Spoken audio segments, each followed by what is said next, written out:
After World War II ended, American troops have kept a continuous presence on Okinawa. This island, the biggest of the Ryukyu chain, is currently a part of mainland Japan as a prefecture. The year 1945 saw one of World War II's most brutal battles here, where roughly as many civilians died as soldiers. That might be linked to the island's past of violent demise. Tales of paranormal experiences are widespread on the island. Indeed, numerous U.S. troops regard Okinawa as the most haunted location within the American Armed Forces. Suppose that ghosts and apparitions weren't the sole supernatural entities these service people came across. The following tale is about the Kitsune. Lasting from April 1 to the 21st of June 1945, the Battle of Okinawa was World War II's final major conflict. It ranked among the most lethal, with horrifying losses suffered by both fighters and non-combatants. U.S. troops tried to flush out the entrenched Japanese defenders from their extensive tunnels and strongholds. Around 75,000 Marines and soldiers, plus 5,000 sailors, lost their lives. Japan suffered even greater losses, a minimum of 110,000 soldiers, and fewer than 8,000 surrendered. Numerous opted for seppuku, an honorable ritual suicide. The number of civilian casualties remains unclear, though some approximations reach 160,000 over one-third of the island's inhabitants. Many were simply trapped in the crossfire of the opposing forces. Alternatively, they perished through shudan jigetsu, or mass suicide. There is debate over whether these civilian suicides happened because of fanatical commands from the Japanese military, or it was voluntary, driven by anti-American propaganda that instilled dread of torture or sexual assault at the hands of potential U.S. captors. Needless to say, the island still bears a strong spiritual aura of violent death after Japan's empire surrendered. In the latter part of 1945, Okinawa and the other Ryukyu Islands came under U.S. control. Treaty signings took place throughout the next several decades. U.S. bases eventually turned into permanent facilities on the island, continuing to exist today per the U.S.-Japan Status of Forces Agreement. The American military presence in Okinawa stays a contentious matter. In 1970, the Koza riot against the U.S. military presence violently showcased those frictions between residents and American troops. The event ignited both fury and support among many Okinawans and Americans. On the 15th of May, 1972, Okinawa Prefecture and the Ryukyu Islands were finally returned to Japan. Nonetheless, the U.S. installations stayed under the terms of the International Pact. Over the years, sporadic cases of intoxicated and unlawful conduct by American service members have significantly fueled these local strains. The risks and annoyances persist. Residing near multiple military bases involves pollution, noise, and accidental deaths of residents and kids from aircraft or falling debris. Crashes into houses and playgrounds add to the blame since World War II ended. Some locals consider Japan's surrender of Okinawa as desertion, yet other residents still support both Okinawa and independence, along with the adoption of American culture over the past 70 years. Okinawa functions as a military base, a launchpad for overseas assignments, missions, and emergency operations across Southeast Asia. Similarly, tens of thousands of U.S. service members, Marines, soldiers, sailors, airmen have become deeply immersed in Japanese culture, encompassing its supernatural aspects. Most otherworldly experiences on Okinawa are ghostly. Reports of hauntings recur at the same sites year after year, and these accounts even show up in military publications. Examining global folklore and mythology, each culture attributes particular human traits to specific animals. Those animals that share their living space become woven into their tales and traditions. In both Chinese and Japanese folklore, the fox known as Kitsune is considered a clever creature with supernatural powers, alongside other archetypal animals like the wise owl, cunning serpent, lone wolf, and sly fox. Such abilities grow with age and accumulated wisdom. The more tales a Kitsune has, the older, wiser, and more powerful it becomes. In yokai folklore, the term yokai is assigned to supernatural entities, including the Kitsune. For example, upon reaching a certain age, which varies between 50 and 100 years, depending on the tale, every Kitsune gained the ability to shapeshift into a man or, more often, a beautiful and seductive young woman. During the latter centuries of the second millennium, medieval superstitions flourished in Europe and America, leading to prosecutions and witch burnings. Meanwhile, Japanese villagers feared encountering a stray fox. They also dreaded meeting a lone woman at night, assuming she was a fox in disguise. According to folklore historian Yukazo, the belief in Bakemono Kitsune, bewitching foxes, is so deeply rooted in the Japanese psyche. Even in today's modern, enlightened times, few people dare to pass a solitary spot, especially a cemetery or wood at night. They openly admit their fear of being bewitched, and nobody is ashamed of it. If an uncomprehending foreigner laughs at this superstition, they are quickly offered well-authenticated examples, or at least stories of people who knew someone whose friend was once deceived by a fox. When a fox's eerie yelping is heard at night, people burrow deep under their covers and pray that the creature will leave them in peace and move on. In some areas of Japan, communities avoid using the word kitsune at night, fearing to summon the powerful fox demon. Instead, they may refer to it as inari. Certain tales describe kitsune with incredible powers, such as bending time and space, driving people mad, or taking fantastic forms like a towering tree or a second moon in the sky. Other kitsune have traits reminiscent of vampires or succubi, feeding on the life or spirit of humans, typically through sexual contact. They feed on their victims while they sleep, among other supernatural abilities. People known to be illiterate are said to suddenly gain the ability to speak and write fluently, even in foreign languages. The portrayal of kitsune in folk tales varies widely. Some depict them as tricksters, while others show them as loyal guardians, friends, lovers, and even wives. These kinder fox spirits are often linked to Inari, one of the most important and powerful kami gods. Inari is a prominent Shinto deity of fertility and prosperity. This association has strengthened the fox's supernatural significance throughout Japan. While many kitsune are depicted as harmless or benevolent, they are also believed to have demonic counterparts, a malevolent form of kitsune. This belief comes from real Japanese historical accounts where illnesses and misfortunes were blamed on demonic possession, along with violent retributions against the possessed individuals and their families.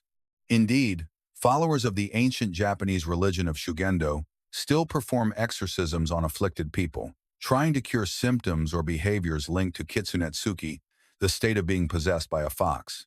With these ideas in mind, we consider the island of Okinawa, steeped in chaos, haunted by many violent deaths and unmarked graves, and disturbed by a long-standing controversial foreign military occupation. In a story about a young Marine during the Vietnam War that hints at potentially supernatural consequences. This tale is not mine. It was told to me by my father on a drunken night when I was in my early 20s. I must say that, reflecting on it, that entire night was kind of strange. My father and I didn't have the best relationship, only really speaking on holidays. I was young when my mother left, and I've always held him responsible, I believe. Our communication remained sparse, yet that was the most time we'd spent together without things turning into a shouting contest. Later, while strolling through my childhood home's living room, observing the remnants of my former existence, the combination of nostalgia and my alcohol-induced state overwhelmed me, prompting us to begin a conversation. We primarily discussed individuals we hadn't recalled in ages, former friends and neighbors. The typical dialogue eventually fell silent when we exhausted all topics. Following an extended silence, my father drew my focus with a soft cough. I noticed he'd been looking directly at me. The powerful look in his eyes was unsettling. He inquired whether I was aware of his service in Vietnam and his time spent in Okinawa. I nodded, sensing a growing sense of unease. He drew a few more lengthy pulls from his cigarette, and his gaze appeared to grow gloomier. Part of me anticipated his revelation about a half-sibling in Asia. I somewhat wish it had been that straightforward. This narrative is somewhat lengthy, but I'll share it. Here's the account I received, to the best of my memory. I hope you find it enjoyable or might offer insight into the events that he and his fellow soldiers saw or went through personally. I ought to mention now that he held the rank of Lance Corporal in the Marines, as that detail might not be obvious from the story. I was barely older than your current age when I completed basic training and was deployed to Okinawa in the summer of '67 prior to moving on to Vietnam. Between the personal struggles I was managing and rumors I'd overheard from soldiers at the Okinawa base, I had no idea what lay ahead.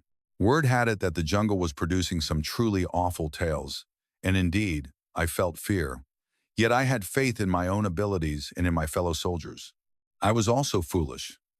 For my initial days in Okinawa, I was confined to the base, a common rule for all newcomers. Consequently, we avoided major trouble. On the first day, I obtained a pass. An older soldier led a few of us to a pleasant bar that excelled at making patrons at ease. The hostesses and kitchen staff were both highly skilled, though that isn't the key detail.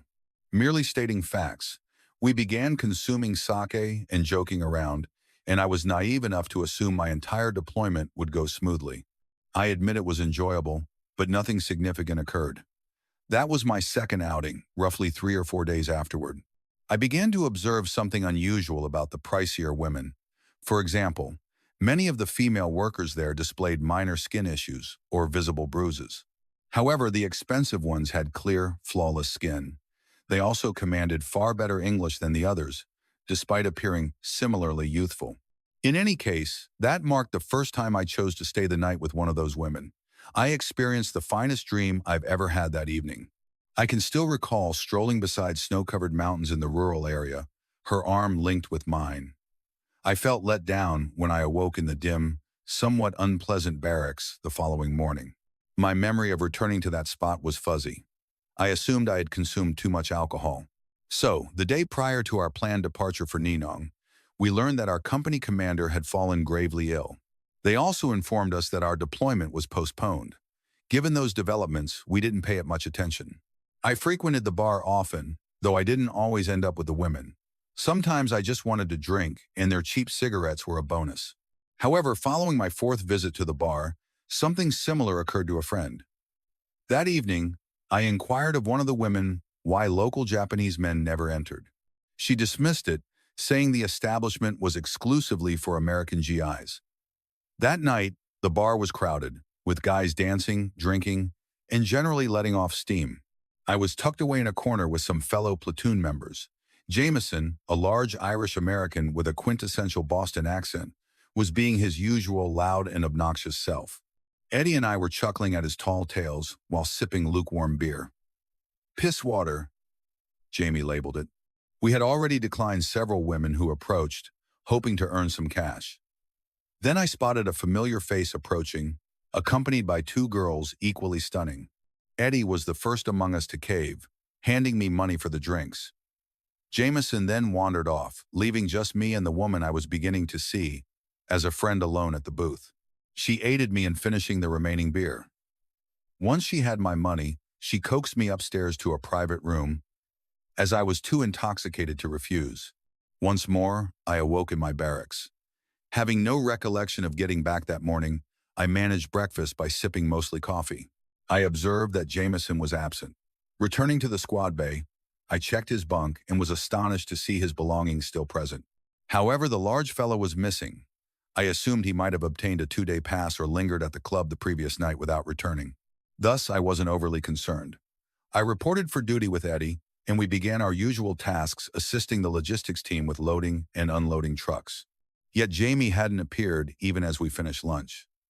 I decided I ought to report this to someone before resuming work. I located our lieutenant in his office, inquired about Jameson's leave status. He retrieved the logbook from his desk, examined the roster, and informed me that Jameson had been granted a 2-day pass. That clarified things, or so I believed. We went out once more that evening. I waited in line with other Marines to enter the place, smoking and making small talk. Suddenly, the hairs on my neck stood on end, as if someone was watching me, so I began scanning my surroundings. Just as I was about to turn and speak to Eddie, I spotted the man half a block away. He stood at the entrance of a narrow alley, staring directly at me, and he was short in stature. He donned a Japanese army uniform. Our eyes met, and rather than averting his gaze, he gestured for me to approach him. For reasons I can't quite explain, I fabricated an excuse and broke away from the group. I had a feeling that the man wasn't planning any trouble. When I drew nearer, I noticed his expression was either frightened or angry, but definitely not menacing. I gave him a cigarette, which he accepted once more, then gestured for me to follow him into the alley. I kept a few steps back as a precaution.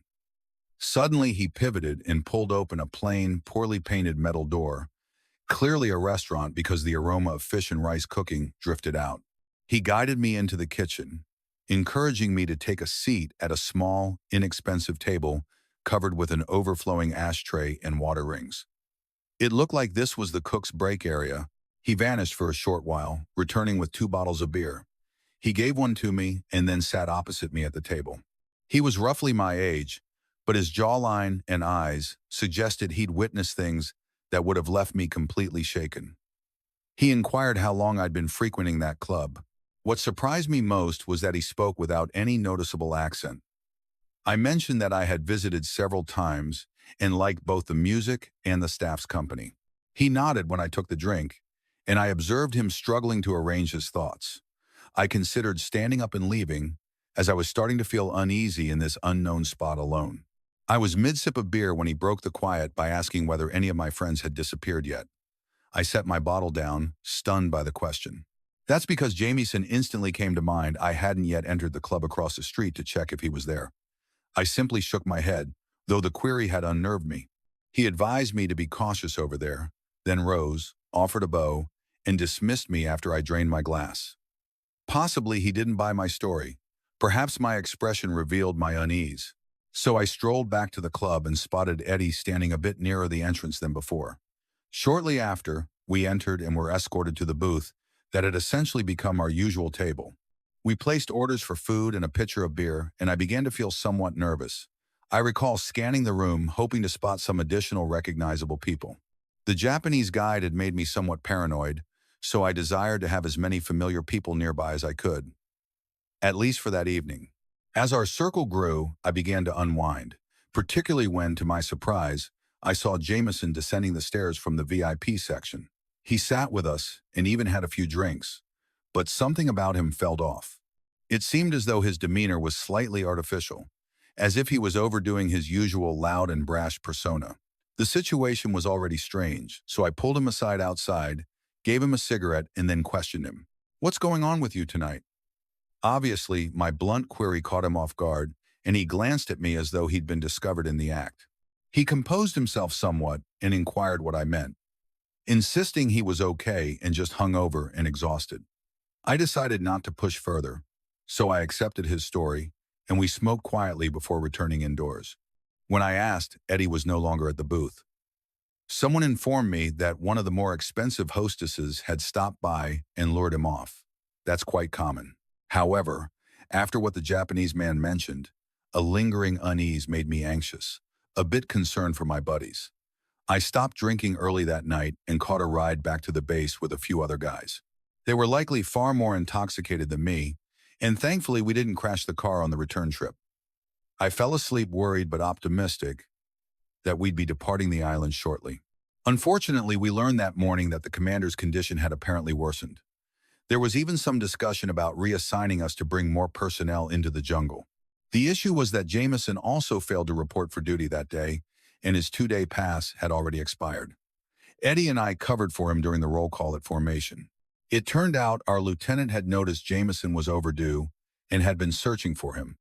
After formation, he pulled me aside and asked about Jameson's whereabouts. I said he was probably hungover in his bunk. I probably should have claimed he was at the medical unit. He dropped the subject but instructed me to relay a message. He revoked Jameson's off-base privileges and demanded to see him first thing the following morning. Remember when I mentioned I was foolish? Despite my worries, I ended up heading back to the bar a bit earlier than normal. That day, we were dismissed early because the supply shipment was held up. We had no tasks, but naturally I wanted to search for Jameson as well. We could only deceive them so much before he'd be charged with going AWOL. Eddie came with me to the bar once more, but Jameson was already there, seated in the booth. Honestly, it seemed like he'd been there all night without any sleep, if my intuition was correct. Something was seriously amiss. He appeared even worse than the previous day, so I told him he looked terrible. He said he thought he'd picked up something, then coughed into a cloth marked with red stains. When he removed the cloth, I noticed another fresh blood spot the size of a dime. Perhaps he'd contracted whatever our commanding officer had after we arrived. Jamie said he wanted to return to base to get himself checked out. I felt like asking why he hadn't visited medical earlier, but that's typical Marine behavior. Eddie and I agreed he shouldn't return alone. So we arranged a taxi for him and ensured he would get to see a Corrigan. As we went outside, I looked over at the alley where the soldier had been standing earlier. But the street was nearly empty because it was early, and Jameson's repeated absences, combined with his deteriorating health, had me unnerved. Was that what the Japanese man had been alluding to? If nothing else, I wondered if Jamie's food or drink might have been tampered with or poisoned. He could be rather annoying when he drank, and many locals weren't thrilled about our presence. I can't fathom why, but I sensed that the Japanese man knew something about it. I'd need to locate him and question him when I got a chance. The taxi, which we referred to as a hanso, wasn't permitted to enter the base, so we had to walk from the main gate because the barracks was in the opposite direction. Eddie volunteered to accompany Jameson to the medical facility, so I spent the remainder of the night writing letters. I resolved to check on Jameson in the morning. All things considered, I had a fairly good night's sleep. For the first time after meeting that stunning local woman at the club, she didn't appear in my dreams. In fact, I may not have dreamed anything. I usually forget most dreams, but this stood out because it marked the first night that week she wasn't in my dreams. I had been anticipating that. I also observed that even after sleeping well, I felt somewhat strange the following day, not genuinely ill, but lethargic. I wondered if I'd picked up whatever Jamie had. I felt exhausted all day, like my vitality drained the moment I woke up. At morning formation, they read out some names of men being deployed to Da Nang. Neither Eddie nor I were among them. After formation, I asked Daddy to cover for me and went to the medical unit. Surprisingly, Jameson had discharged himself.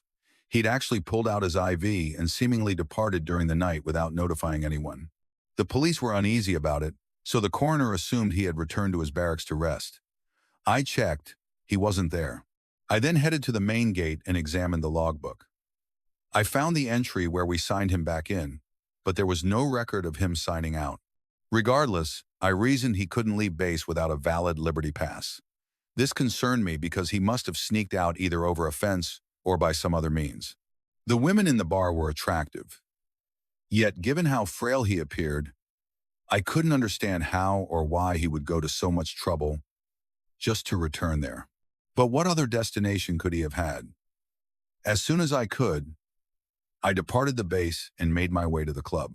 I thought that telling Eddie about my paranoia would be too strange, so I went by myself this time. Before I left, I swung by the squad bay to pick up an item, my pistol. Standard issue firearms were stored in the armory, but fortunately someone had advised me to bring a pistol from home. He claimed the .45s I gave you would deafen you. I'd likely face a court-martial if I were caught carrying a gun off base. Still, I felt much more secure doing that. It was early in the day, and the club was nearly deserted. Jameson wasn't there, and the staff weren't particularly cooperative either. Unsure of what else to do, I stepped back outside, and my feet led me to that alley again. The soldier wasn't present, but instead of retreating, I proceeded further down the alley. I attempted to open the same grimy steel door, but unsurprisingly, it was locked. Assuming I should try going around to the front, I turned and headed back up the alley. I nearly ran into the Japanese soldier, who had evidently approached from behind. Silently, he apologized for surprising me. Next, he lifted his hand and rapped twice on the kitchen door while shouting something in Japanese that I couldn't comprehend. The door swung open, and a short elderly man in a suit gazed at us with mild curiosity. He postponed things by escorting me to a secluded booth on the dining floor, where he ordered for us both. We engaged in casual conversation as I struggled to think of questions that wouldn't sound like accusations. Once the beers were delivered, the soldier fixed his gaze on me for a moment before inquiring about my return. Now that I was listening closely, I was amazed at his flawless English, completely devoid of any accent. Deciding to be direct, I mentioned Jameson. Upon hearing that, his attitude visibly shifted. He transformed from relatively calm to defensive, nervous, and slightly angry. His mood only darkened as I shared my theories about the case.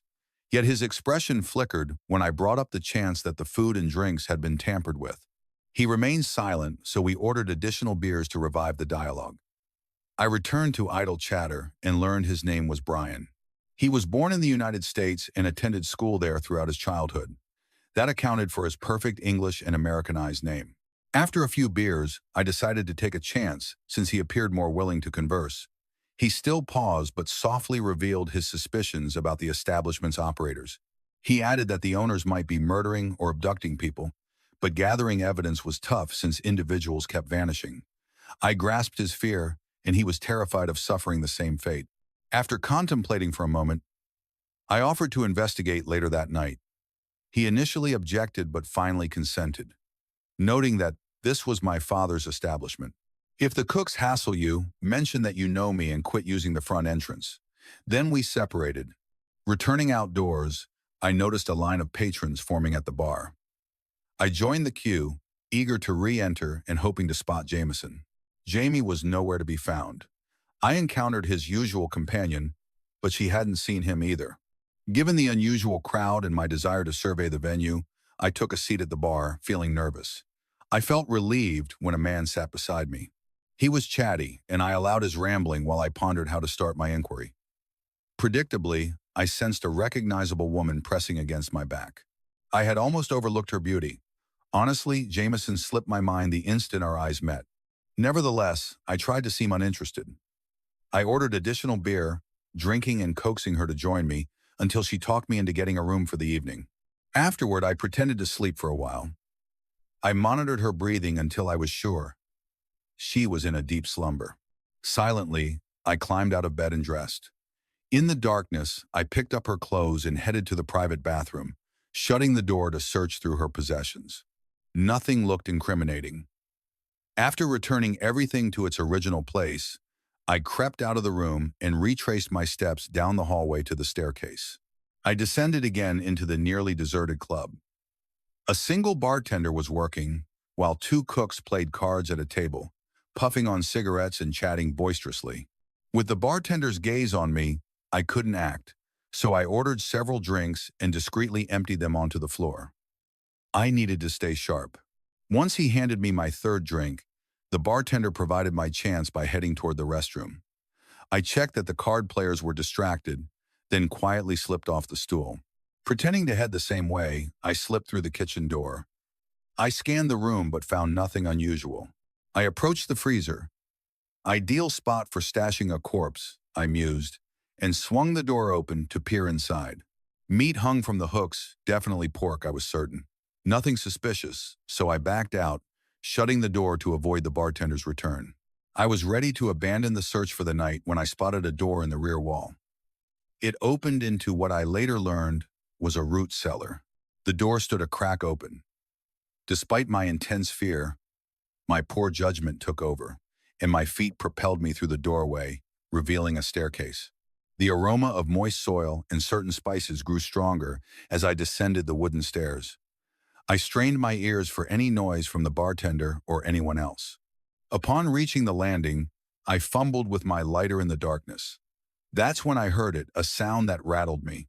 It wasn't the bartender's footsteps. It was a muted scream echoing from some distance.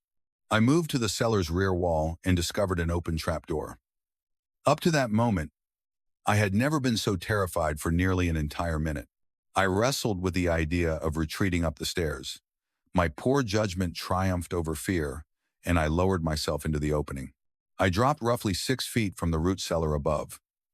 It was obvious the digging was recent. The scent of fresh soil filled the air, thick enough to taste in your mouth and lungs. Incidentally, I couldn't express my relief at not being a tunnel rat in Vietnam.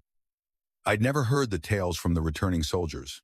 I wondered if this was the Viet Cong bringing the battle to Okinawa beneath our feet, or perhaps old Japanese soldiers, still concealed, continuing that hellish war. I was at a loss. The scream came again, and this time I recognized it as a man's cry.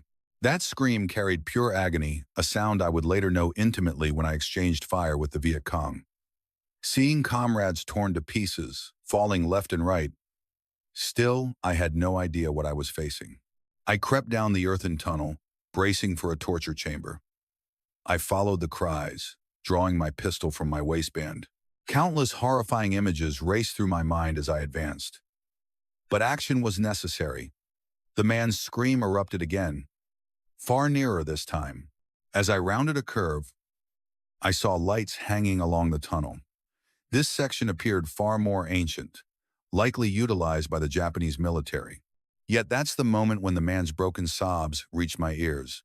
Amid the louder cries, I recognized that voice. It turned out to be Jameson pleading for his survival. I hadn't noticed I'd frozen until another scream from him. I understood he required assistance and was on the verge of death. Yet I somehow restrained myself from rushing in. I had no idea how many opponents could be present, having been warned about jungle booby traps. While gradually moving toward another doorway leading to a room branching from the tunnel, I sensed Jameson was right inside. I crept along the side of the entrance. I couldn't avoid observing that beyond my friend's cries, I clearly detected another noise layered beneath the screams and weeping. It was hideous. I flattened myself against the wall and glanced through the door. I instantly jerked back. Even now, I can't fully comprehend what I witnessed. That image still torments me regarding my friend and fellow soldier. Jameson was tied down to a table. His face had been torn up, drenched with blood. If not for his voice, I never would have identified him. His garments were ragged and blood-soaked. What I'm about to share with you is information I've never disclosed before, son. Actually, you'll be the second person to know. The entity that inflicted this on my comrade wasn't human. That creature in the chamber was a fox, yet it was upright like a person on its hind legs. Additionally, it possessed multiple tails, perhaps 3. I have no clue what it was, but it was devouring my friend while he still lived. I lifted my handgun while pushing open the door and pulled the trigger as I closed in on the beast from the rear. The initial shot hit the side of its backbone, right below the shoulder blade. It didn't fall, and I fired 3 additional rounds as it rotated toward me with a whining growl. One bullet went wide, but the third struck the creature's ribs solidly. This time it emitted a pained yelp and fell onto one knee. Next, it rushed at me. I was able to fire 2 more bullets into its abdomen before it collided with me. It sent the firearm flying from my grip, and I somehow dodged its talons. Perhaps I should have allowed them to rake me. At least that would leave scars as evidence. Clearly it was incredibly powerful, but I believe my gunfire had sapped its strength sufficiently to give me an advantage. I successfully delivered a solid kick to its head with my boot, then dove for my handgun. Whatever it was fast. It was already out of the chamber and heading along the tunnel before I could shoot it again. I'm uncertain whether I felt more anger or fear. I might have pursued it, but I realized Jamie had little time left. I loosened his restraints, dressed his wounds as effectively as possible with my shirt and coat. He was losing a tremendous amount of blood. Honestly, I still can't quite figure out how I managed to get him back out of those tunnels. Once I reached the street, I just began shouting for assistance. A few of the shop owners emerged. They probably had apartments above their stores. That fellow Brian also showed up, by the way. Someone called an ambulance. I maintained pressure on Jameson's injuries. Amidst the chaos, the police arrived before I could even gather my thoughts. I realized how absurd my explanation must have sounded, and I think Brian noticed my hesitation when I glanced at him. Most of the cops didn't really speak English anyway. While James was being loaded into the ambulance, I overheard Brian telling the police something in Japanese. I've never found out what he said, but can you guess what the official version of events was? Dog attack? Well, that was partly accurate, but there was no evidence. I knew that if I tried to tell them the truth, they'd lock me up in a mental institution. Hell, you probably think I'm insane too. Law enforcement there was pretty lenient, or maybe they were satisfied with whatever Brian told them. However, the police left me there without asking me to come to the station for a statement or anything. I have no clue why. After the cops and ambulance left, I followed Brian back into his father's restaurant. He asked me what had happened, and I explained everything. I couldn't help but notice he didn't seem shocked or even doubtful. It was as if he had been expecting something like that, like giant fox monsters were a normal occurrence on that island. He simply said I had done enough and that he would handle the rest. I told him I wanted to be part of whatever he was planning, but he turned me down. He instructed me to return to the base and stay put. Before leaving, he handed me a beer. I considered following him, but for the first time in a couple of weeks, I opted to do the wise thing and keep out of it. I went back to the base, reported the incident, and said Jameson was being taken to a hospital. I omitted the part about the fox. Not that I could have slept that night even if I'd wanted to. But around 4 a.m., many of us were jolted awake by what was clearly an explosion. From a distance, like when I was in the tunnel, everyone thought the enemy might somehow be bringing the fight to Okinawa, which didn't make sense. That idea was quickly dismissed a few hours later. We were assembled in full battalion formation, and we noticed a few guys from our platoon were missing, not just Jameson. Apparently, the explosion had obliterated the bar, killing all the men sleeping with the women upstairs, including Eddie. It also destroyed a significant portion of the surrounding buildings. It seemed we never actually saw it. From then on, we were confined to base. I never heard from Brian again, and I never learned what happened. They covered up the incident, telling us it was a gas leak.